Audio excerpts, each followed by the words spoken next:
Assalamualaikum warahmatullahi wabarakatuh. Waalaikumsalam. Waalaikumsalam. Ya, selamat malam semua mahasiswa. Ini adalah hari kedua kita berpuasa ya. Puasa pertemuan kita yang ke-6. Jadi tetap walaupun di bulan puasa perkuliahan tetap jalan kecuali kalau ada pemberitahuan dari kampus kapan harus liburnya. Karena tidak ada pengumuman libur maka tetap sesuai dengan jadwal yang berlaku. Baiklah, kita mulai saja kepada materi yang ke-6.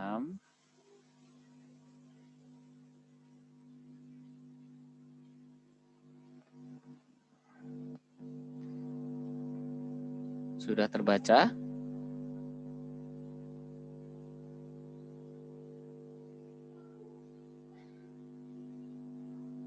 Lagi loading, Pak. Oke, kebaca, Pak.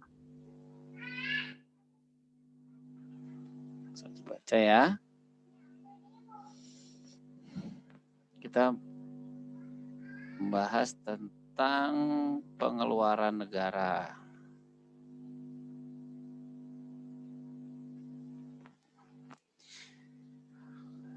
Kalau pengeluaran negara itu berhubungan dengan belanja ya. Berhubungan dengan belanja.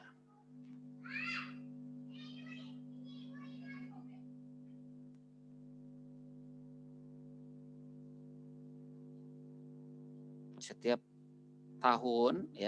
tahun pemerintah menetapkan anggaran pendapatan dan belanja negara. Jadi setiap tahun itu sudah ada perkiraan penerimaan atau pendapatan dan pengeluaran.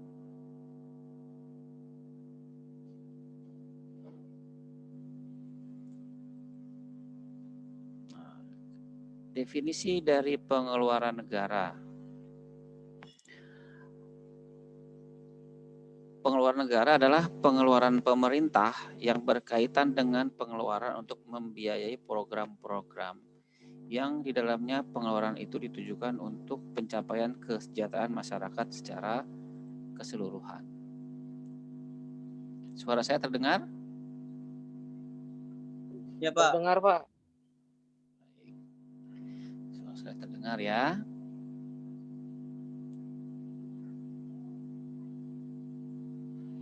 Pengeluaran negara menurut Suparmoko adalah pengeluaran pemerintah yang menyangkut macam dan sifat pengeluaran yang diperlukan dalam setiap bentuk penyediaan barang-barang publik, mengalokasikan barang produksi dan barang konsumsi, memperbaiki distribusi pendapatan, memelihara stabilitas nasional, stabilitas ekonomi, dan mempercepat pertumbuhan ekonomi yang bertujuan untuk pembangunan dan kesejahteraan masyarakat.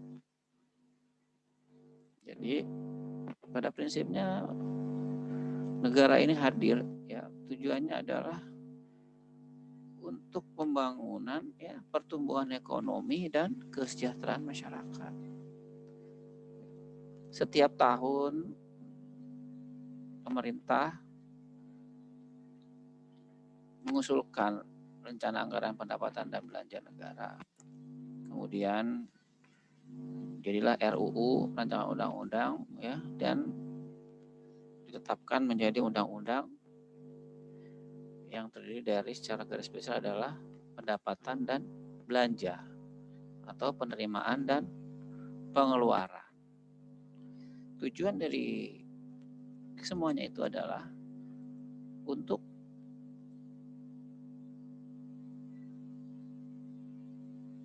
memelihara stabilitas ya, melayani masyarakat, menjaga stabilitas ekonomi ya, kemudian mengalirkan barang produksi. Semuanya itu sangat penting ya ketika negara hadir dalam setiap permasalahan yang dialami oleh masyarakat, itu menjadi hal yang sangat krusial. Lantas bagaimana mengalokasikan pengeluaran negara ini dengan baik? Nah, tentu saja itu perlu ada analisis ya, ada evaluasi, ya, monitoring atau pemantauan. Ya, sudah pasti pengeluaran ini menjadi kegiatan atau program yang sifatnya harus berhati-hati. Karena apa? Karena sepeser ya atau Rp1 yang dikeluarkan untuk kesejahteraan masyarakat itu harus kita pertanggungjawabkan dengan baik. Ya, jangan uang yang dimiliki, anggaran yang tersedia itu dihamburkan ke kegiatan-kegiatan yang tidak penting atau tidak prioritas. Pokoknya bagaimana uang yang dikeluarkan, ya, pengeluaran ini untuk setiap penyediaan barang-barang publik, ya, yang bagaimana supaya masyarakat itu bisa mendapatkan manfaat, ya, dari sisi pembangunan kan, ya, atau dari sisi kesejahteraan. Itu sangat penting, pengeluaran negara itu sangat penting, ya, karena negara kita APBN yang kita miliki itu selalu defisit, ya, selalu kurang. Kenapa? Ya karena pendapatannya berkurang, ya, akibat dari permasalahan yang kita alami sekarang dengan adanya pandemi ini sudah pasti akan mengakibatkan pendapatan menurun, ya, daya beli masyarakat pun menurun, sementara pengeluaran bertambah. Nah, bagaimana caranya pengeluaran ini bisa optimal mungkin?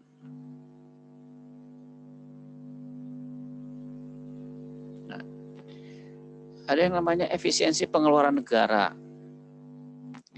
Anggaran pendapatan belanja negara merupakan alat utama pemerintah. Ya, merupakan alat utama pemerintah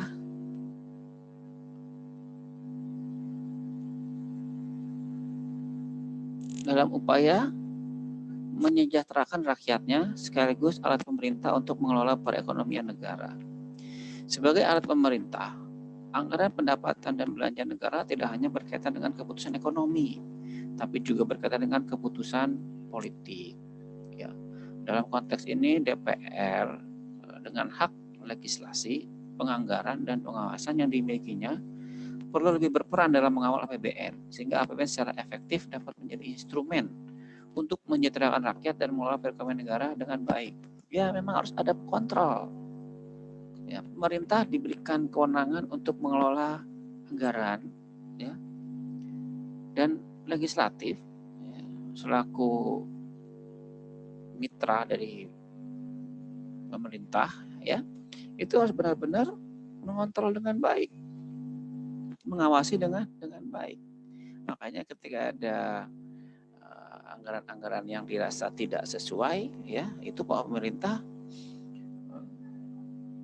tidak bisa serta-merta tidak melaporkan kepada dewan.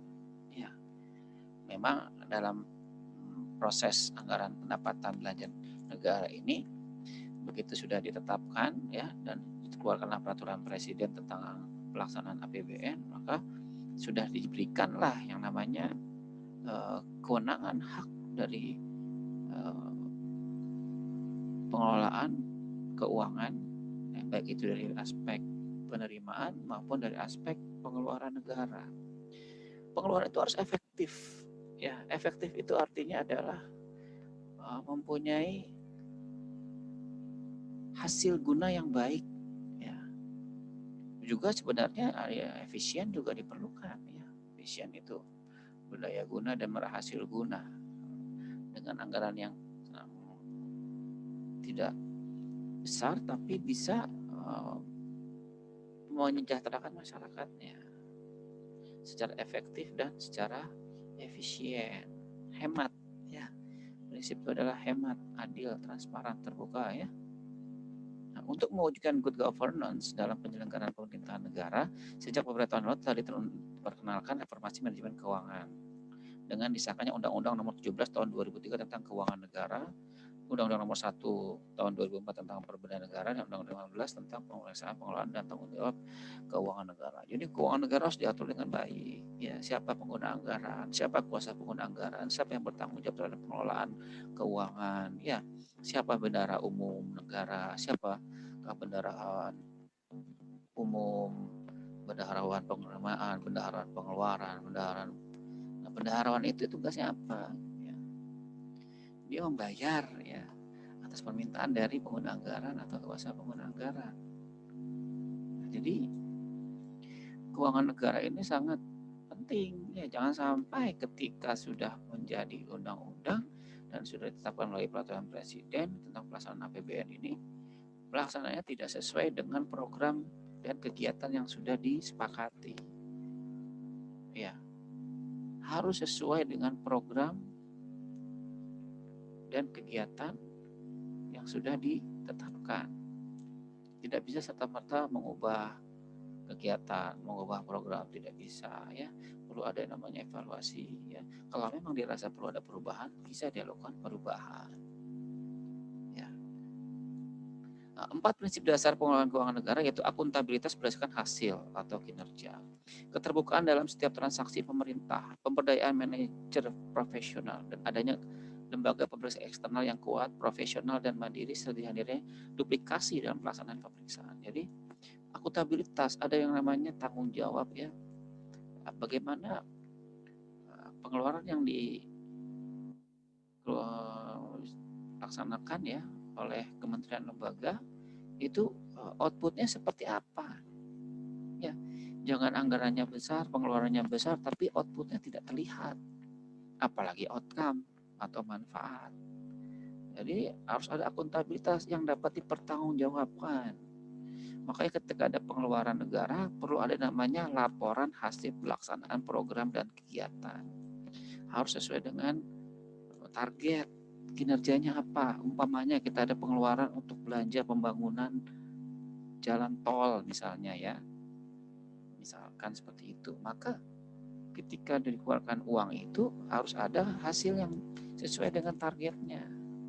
Atau kita melakukan belanja pengeluaran dalam rangka pemeliharaan jalan misalkan seperti itu, maka pemeliharaan itu harus sesuai dengan tujuannya ya, sesuai dengan tujuannya.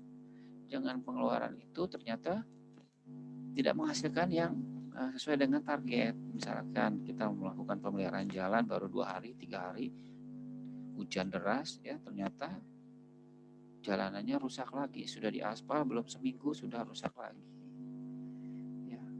Jadi seperti itu, harus ada target, harus ada kinerjanya seperti apa. Juga bukan hanya pemeliharaan, juga pembangunan dan belanja-belanja yang lainnya yang berkaitan dengan pengeluaran negara. Adanya keterbukaan dalam setiap transaksi pemerintah, makanya ketika dalam proses penganggaran ya ada yang sistem informasi ya, ada yang namanya dalam pengadaan barang, ada yang namanya e-procurement, ya, pengadaan barang secara elektronik, ada pelaporan secara elektronik, ya, e-monitoring dan evaluasi. Jadi sekarang itu karena ada teknologi informasi, maka kita bisa melihat dengan jelas apa yang akan dan sedang dilakukan oleh pemerintah. Belanja apa yang digunakan? Apakah belanja barang jasanya sesuai? Ya? Apakah penganggaran-anggaran yang dibuat itu memang sesuai dengan targetnya, seperti itu. Ada lagi namanya pemberdayaan manajer profesional. Jadi setiap orang ya yang bertugas, yang diberikan tugas dan fungsi atau wewenang itu harus punya tanggung jawab yang tinggi. Ya dia harus profesional. Harus profesional artinya bahwa dia melaksanakan itu memang berdasarkan tugas dan wewenangnya. Tidak ada pengaruh dari pihak-pihak yang dapat mempengaruhi pelaksanaan pekerjaannya. Dia harus profesional. Kalau memang kita misalnya ada seorang pemerintah misalkan ya, dia mau mengadakan tender gitu ya, tender untuk pembangunan jalan misalnya, dengan adanya pembangunan jalan ini kan harus ditender, maka tidak boleh ada kepentingan tertentu sehingga mengakibatkan adanya pemenang yang berdasarkan selera dari pemilik pekerjaan. Ya, kita harus benar-benar objektif dalam menilai dan mengevaluasi dokumen-dokumen yang masuk dalam proses tender. Ya. Kemudian ada lagi adanya lembaga pemeriksa eksternal yang kuat, profesional dan mandiri, serta dihindarinya duplikasi dalam pelaksanaan pemeriksaan. Nah, pemeriksaan eksternal itu harus kuat. Ada namanya aparat pengawas, ya, aparat pengawas internal pemerintah, dan ada namanya aparat pengawas eksternal pemerintah. Kalau yang namanya aparat pengawas internal itu adanya di tiap-tiap kementerian lembaga atau pemerintah daerah tuh istilahnya namanya inspektorat, ya, inspektur jenderal, inspektorat jenderal, itu pengawasan internal yang dimiliki oleh kementerian lembaga atau badan-badan, ya. Ada yang namanya inspektorat provinsi, itu adalah pengawas internal yang ada di tingkat provinsi. Ada yang namanya inspektorat kota atau inspektorat kabupaten, itu adalah pengawasan yang dilakukan oleh internal kota atau kabupaten. Ada lagi yang namanya BPKP, Badan Pengawasan dan Keuangan dan Pembangunan.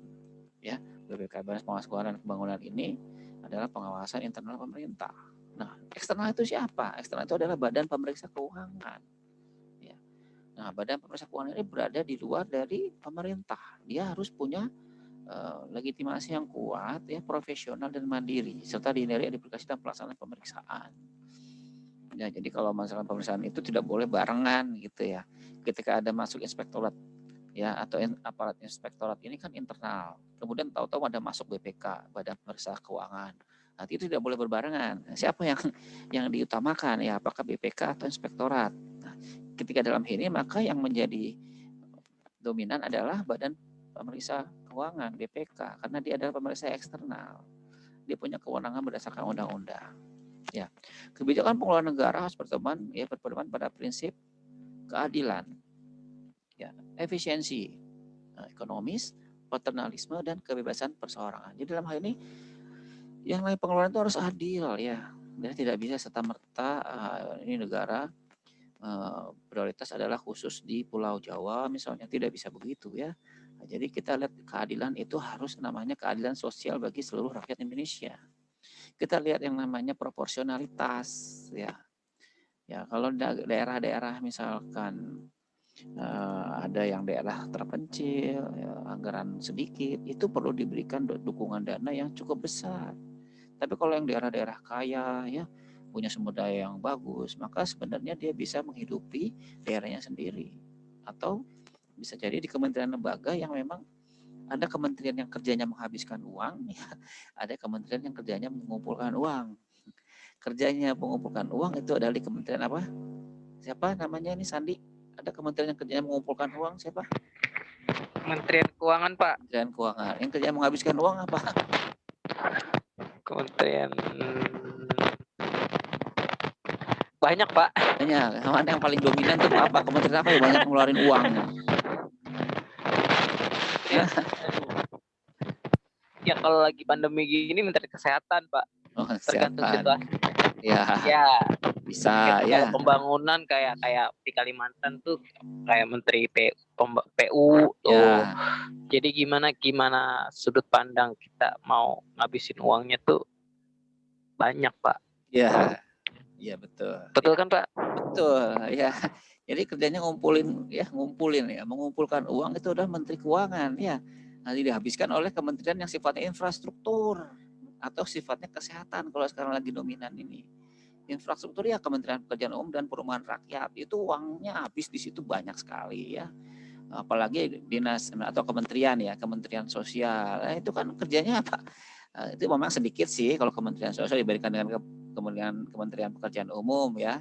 Infrastruktur itu kan pengeluarannya lumayan besar itu karena membangun gedung, bangun jembatan, bangun bendungan, ya. Apalagi membangun wilayah kota baru, ya, wilayah ibu kota negara yang baru. Wah, itu nanti anggarannya besar sekali itu, ya. Belum lagi pembebasan lahannya itu ada, ya. Bagaimana harus dikendalikan itu pengeluarannya. Apalagi misalkan ada pengeluaran-pengeluaran yang infrastruktur yang sifatnya mangkrak, ya, seperti misalkan pembangunan Hambalang itu berapa triliun itu rugi pemerintah, ya. Mandek istilahnya, ya. Itu kan sayang itu uang segitu banyak triliun-triliun itu tidak selesai, ya. Karena ada masalah-masalah yang tidak profesional di situ, ya. Ya kita harus efisien, ya, efisien ekonomis, ya. Jangan dihambur-hamburkan uang untuk yang tidak penting. Kegiatan-kegiatan misalkan nginep-nginep di hotel, jalan-jalan kegiatan-kegiatan yang sifatnya yang seremonial itu dikurangi ya, karena saat ini yang dibutuhkan apa? Yang dibutuhkan adalah kebutuhan pokok masyarakat. Ya, di masa pandemi ini misalkan apa yang dibutuhkan ya, kesehatan, ya, pemberian bantuan langsung tunai, pemberian bahan pokok ya, mengurangi jumlah angka kemiskinan, bagaimana ya, kemudian kenaikan harga kebutuhan pokok harus dikurangi, ya bagaimana caranya? Itu harus ada antisipasi dari pemerintah. Ya kalau misalkan dari beberapa golongan masyarakat kan ada yang kaya, ada yang susah ya, ada yang miskin ya. Kalau ada yang kaya dia gampang ya, daya beli dia masih cukup bagus. Tapi kalau yang tidak punya uang, yang golongan menengah ke bawah, dia berpikir 2 kali untuk beli sesuatu. Ya, yang penting bagaimana harga kebutuhan pokok itu murah. Nah, bagaimana caranya? Penghasilannya berkurang, harga kebutuhan menanjak nih, apalagi di bulan puasa seperti ini ya. Apa-apa serba naik. Nah, bagaimana caranya pemerintah untuk mengatur seperti itu? Anggaran itu digelontorkan bagaimana dengan ada menstabilisasi. Stabilisasi pasar itu penting. Itu salah satu pengeluaran itu. Ada lagi misalkan listrik ya, orang-orang yang tidak mampu diberikan subsidi listrik ya dengan daya 450 watt gitu ya, itu diberikan subsidi dengan tidak membayar. Itu kan lumayan tuh 1 tahun tuh ada yang nggak bayar listrik ya, lumayan kan, dikasih uang juga, dikasih sembako juga. Nah, itu adalah salah satu cara bagaimana pemerintah menyejahterakan masyarakatnya ya. Kejomplangan, kegapan apa kesenjangan ya, kesenjangan dari antara yang kaya yang miskin itu harus bisa diantisipasi oleh pemerintah. Daya beli itu sangat penting. Kalau daya belinya berkurang, otomatis pemerintah juga akan mendapatkan dampak yang negatif ya. Kalau daya beli berkurang kan pajak jadi sedikit ya. Makanya untuk masa-masa sekarang itu ada yang namanya pengurangan pajak ya, diskon pajak. Ini supaya daya beli masyarakat itu naik ya. Kalau sudah diberikan diskon tidak naik juga ya, itu yang namanya sudah nasib ya, sudah nasib ya. Tapi yang penting bagaimana pemerintah sudah bisa mengantisipasi yang namanya permasalahan-permasalahan khususnya di ekonomi ya. Ya kan, kalau nggak ada uang apa yang bisa jalan di sini ya. Negara juga kalau nggak ada uang juga nggak bisa bergerak ya, bisa stuck dia. Penting itu uang itu ya, anggaran itu penting. Kemudian paternalisme ada yang namanya kebapaan. Sifat paternalisme kebapaan itu artinya mengayomi ya, mengayomi. Jadi pemerintah itu mengayomi ya, melindungi masyarakatnya ya, supaya anggaran ini memang benar-benar diberikan sesuai dengan proporsionalnya, sesuai dengan yang dibutuhkan. Nah, kebebasan perseorangan juga begitu. Jadi mandiri ya, mandiri dalam melakukan tugas itu ya. Seorang pejabat ya itu punya kewenangannya sesuai dengan peraturan perundang-undangan, umpamanya dia sebagai seorang pengguna anggaran atau seorang kuasa pengguna anggaran ya, dia bisa melakukan pengeluaran ya, beban-beban atas pengeluaran negara itu bisa dilakukan tanpa ada intervensi ya, seperti itu. Ada jenis pengeluaran yang paling utama, yang dominan ya adalah pengeluaran rutin dan pengeluaran pembangunan ya. Ada pengeluaran rutin dan pengeluaran pembangunan. Pengeluaran rutin adalah pengeluaran keperluan operasional untuk menjalankan kegiatan rutin pemerintahan. Pengeluaran rutin ini mencakup belanja pegawai, belanja barang dan jasa ya, pembayaran bunga, subsidi dan belanja lain-lain. Jadi untuk negara ini kan, pemerintah ini perlu ada kegiatan-kegiatan operasional yang sifatnya rutin. Misalkan gaji pegawai, tunjangan pegawai, pemeliharaan gedung, pemeliharaan jalan, itu rutin sifatnya. Pembayaran bunga bank, subsidi ya, umpamanya ada listrik ada subsidi, BBM ada subsidi, itu rutin ya. Kalau tidak diberikan subsidi itu BBM berapa? Tapi sekarang sudah mulai dikurangi ya subsidi BBM ya. Sangat premium sudah banyak berkurang ya di daerah Jabodetabek ya. Ya, betul ya Sandi ya. Susah nyari premium. Apa sudah tidak ada lagi premium ya? Langka Pak, ada kebanyakan Pertalite. Pertalite sekarang diskon ya. Diskon tadinya 1.200 jadi 800, nanti jadi 400, nanti naik jadi tidak ada subsidi. Nah, itu sebenarnya ya memang bagaimana masyarakat mau sejahtera. Kalau bahan bakarnya mahal ya, mahal kan BBM mahal ya, dibandingkan dengan negara Malaysia itu kita jauh lebih mahal ya. Nah, tapi ya untungnya besar oleh pengelolanya itu Pertamina. Nanti akibatnya keuntungannya diberikan lagi kepada negara. Tapi kita yang di masyarakat ini kan kalau punya uangnya terbatas, tadinya bisa beli premium, sekarang cari premium tidak ada di Jakarta. Ya, adanya pertelet. Ya, pertelet itu diskon. Tapi lama-lama diskonnya akan berkurang terus. Belum lagi nanti ada subsidi listrik ya. Subsidi listrik. Kalau subsidinya dihapus, apa akibatnya? Akibatnya tarif listriknya naik. Ya, sekarang kalau listrik naik, BBM naik, belum lagi nanti gas bisa jadi naik. Wah, itu luar biasa. Itu bebannya pada masyarakat. Bebannya belum banyak Pak ya. Banyak, makanya jangan jadi kalau punya sih penghasilannya banyak ya. Kalau gajinya kecil, itu mimpi semua orang Pak di Indonesia. iya memang begitu. Jadi kita gajinya pas-pasan ya, gajinya pas-pasan, belum Kebutuhan banyak. THR. Dapat THR nggak nih? Ini dapat THR nggak? Insya Allah dapat Pak. Ya kalau nggak dapat THR kan sedih juga ya. Banget Pak. Ngetar nggak dapat ngirim. Yang lebih sedih lagi kalau yang belum punya pekerjaan. Nah, ya susah nyari kerja sekarang. Banyak sekali orang mencari kerja ya. Makanya ada namanya kartu prakerja.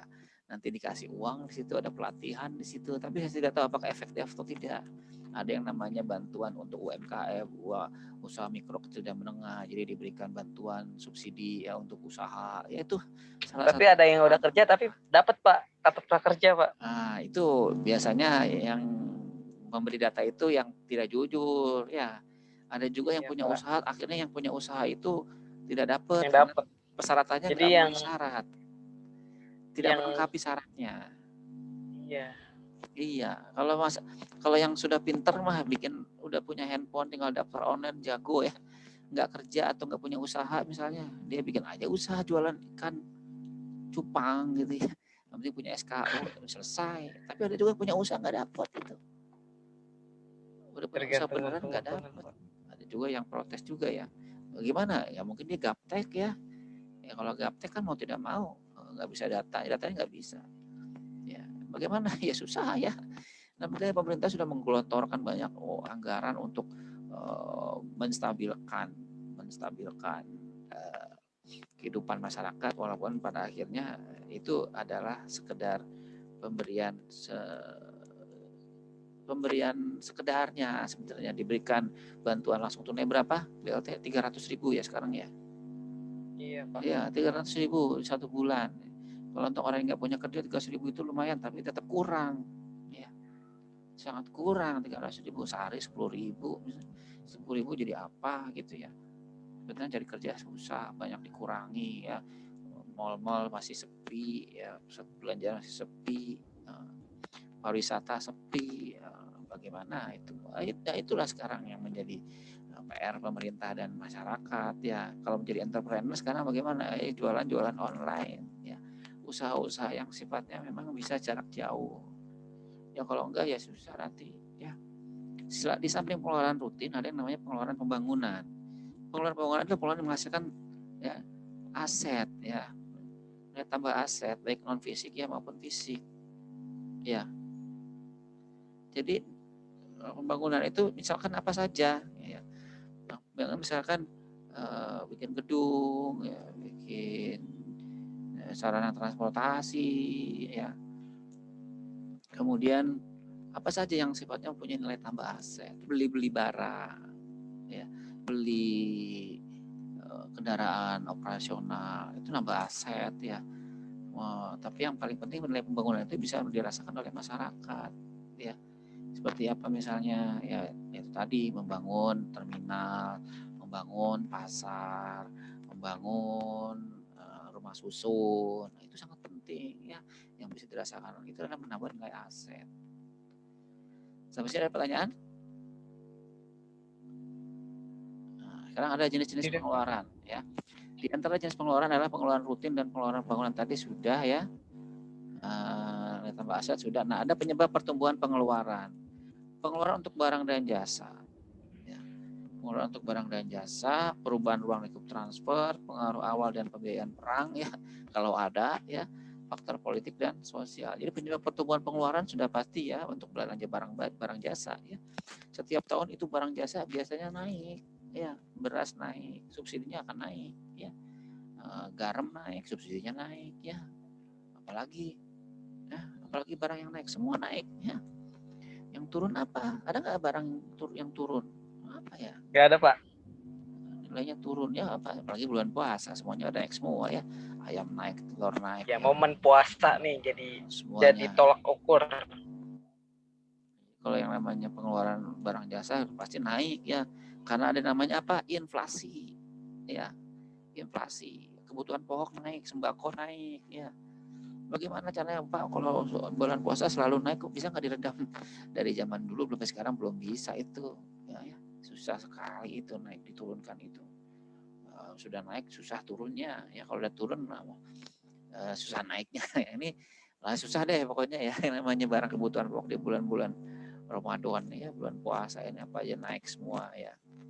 Nah, itulah para pemerintah ada yang namanya apa? Operasi pasar. Itu salah satu trik ya, salah satu inisiatif pemerintah untuk melakukan penurunan biaya sembako ya dengan operasi pasar. Tapi kan itu hanya sekedar. Kalau operasi pasar ditimbun ya Pak ya. Nah itu dia, kalau mudah-mudahan sih nggak seperti itu. Tapi kalau penimbunan harusnya ketahuan juga ya. Iya sih Pak. Harusnya ketahuan juga ya. Jadi para pemerintah murah nih timbun Pak ya. Operasi pasar. Jadi kalau mau puasa dikumpulin dulu, nanti begitu mau lebaran naikin lagi. Baru naikkan lagi. Itu dia seperti itu. Nah itu bagaimana caranya? Ya jangan beli. Jadi akhirnya kalau nggak bisa beli jangan beli ya, jangan dipaksa. Iya ya. Pak. Kalau emang kita bulan puasa ini harus berpuasa terus-menerus ya puasa aja. Nggak, malah bulan puasa bukannya untuk menghambur-hamburkan uang untuk belanja yang tidak penting ya. Tadinya nggak beli gorengan jadi beli gorengan, tambah sirup, tambah segala macam, timun suri segala macam. Nggak harus memaksakan Pak ya. Akhirnya uang belanjanya harusnya berapa, akhirnya habis untuk yang tidak penting. Ya. Sekarang kan udah nggak boleh mudik ya, nggak boleh mudik. Nanti tanggal berapa tuh ya, 2 minggu ya, sampai tanggal 17 Mei nggak boleh mudik. Ya, kalau sudah tidak boleh mudik, uangnya disimpan aja ya. Kalau ada uangnya, kalau nggak ada ya memang kenyataannya nggak boleh mudik. Gitu ya. Yang penting adalah bagaimana kita bisa menjalankan kehidupan dengan baik ya, sejahtera. Ya. Mencari kesejahteraan itu sulit ya untuk orang-orang yang tidak punya penghasilan, daya belinya berkurang ya. Itu sangat-sangat membebani pikiran juga ya. Bagaimana caranya? Ya kan, pemerintahan punya kewajiban untuk memberikan lapangan pekerjaan. Kalau tidak bisa memberikan lapangan pekerjaan, bagaimana? Makanya ada yang namanya Undang-Undang Cipta Kerja. Undang-Undang Cipta Kerja itu adalah untuk mempermudah investasi. Ketika investasi itu dipermudah, maka lapangan kerja akan terbuka dengan lebar, membatasi ya dan mengurangi persyaratan-persyaratan yang memberatkan. Ya kan? Dengan demikian kalau kita punya investor, sudah pasti ada penerimaan negara.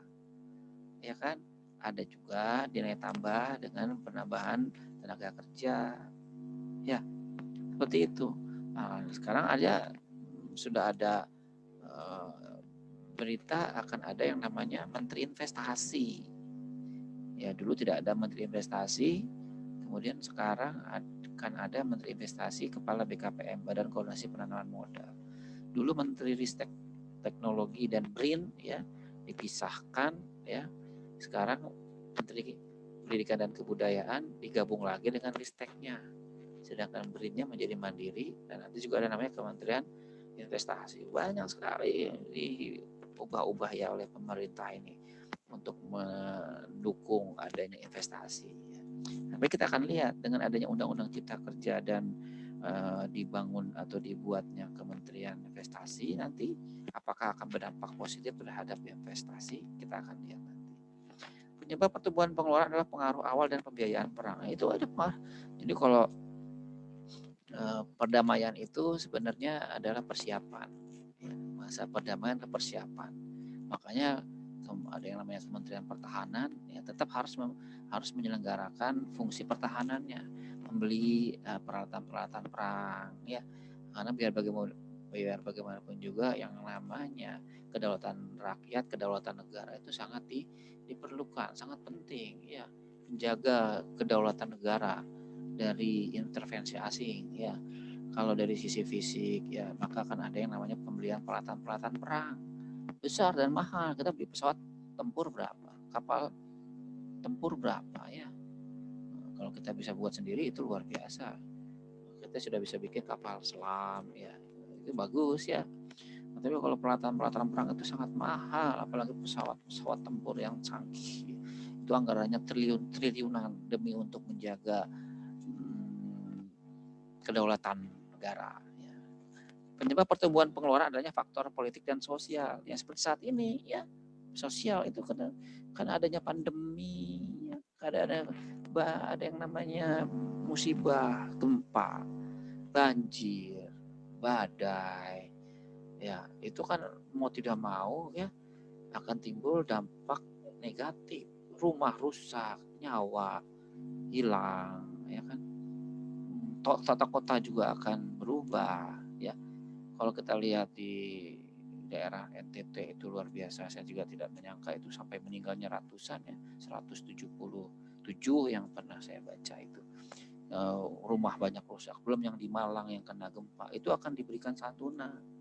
Ya, belum lagi diberikan bantuan untuk membangun kembali.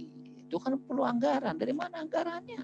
Uang lagi aja Pak ya. Nah, uang yang harusnya yang nggak dipentingin misalnya, yang tidak diperlukan gara-gara bencana akhirnya dialokasikan untuk bencana. Ada namanya belanja hibah, ya, belanja darurat itu seperti itu. Akhirnya uangnya kurang juga. Bagaimana caranya menutupi kekurangan pemerintah? Bagaimana caranya? Halo, bagaimana caranya? Siapa ya? Novita ya. Novita, gimana caranya ya? Supaya uang... Apa Pak? Kamu sedang apa, Novita? Baru sampai rumah Pak. Dengar tidak tadi pembicaraan? Dengar Pak pakai headset. Headset. Kita lagi bahas apa ya, Novita ya?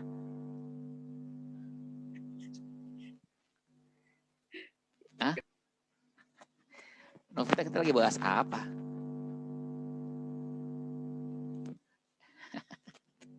Halo. Halo, iya Pak. Kita lagi bahas apa? Penyebab pertumbuhan pengeluaran. Anggaran negara. Yang kamu tahu apa jadinya? Anggaran pengeluaran itu negara. apa? Apa saja? Apa saja?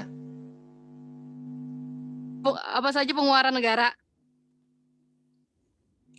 Apa saja pengeluaran misalnya, negara? Apa saja yang kamu tahu? Oh, kalau pengeluaran negara itu kayak kita membangun itu Pak, pembangunan. Kalau ada bencana, terus apa lagi ya?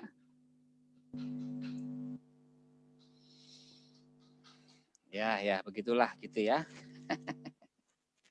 Yang penting kamu pahami prinsip-prinsipnya ya. Pengeluaran negara itu seperti apa, penyebabnya seperti apa.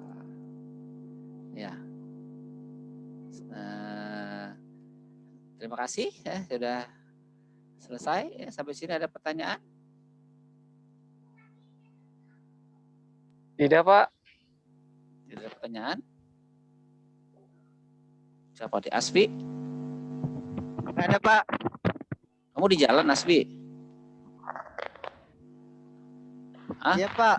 Iya Pak. Ini ada berapa orang nih? Saya belum lihat nih, ada berapa orang nih?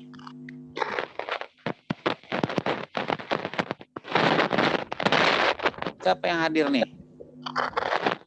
Tadi Nanta hadir tapi ada pasien Pak, jadi apa?